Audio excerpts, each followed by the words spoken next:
If you fly Southwest Airlines frequently, the surprising truth is that the right credit card can save you hundreds and unlock perks most travelers overlook. Most people get this wrong. They either stick to general travel cards or miss out on Southwest-specific rewards.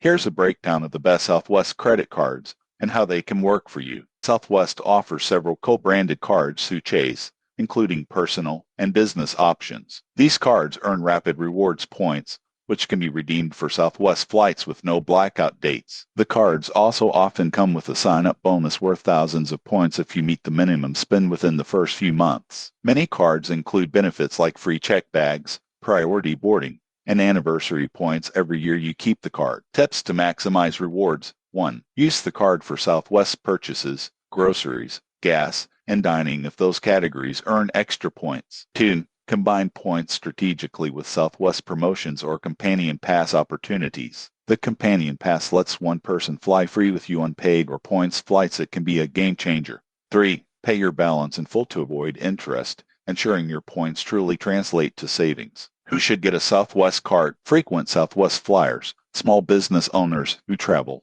and anyone looking to earn points toward domestic flights without blackout restrictions. If you fly rarely or prefer another airline, general travel cards may be better. In conclusion, the best Southwest credit cards provide strong rewards, travel perks, and opportunities like the Companion Pass. If this guide helped you understand which card suits your travel style, subscribe for more travel and credit card tips. Earn points wisely, enjoy the perks, and make every Southwest flight more rewarding.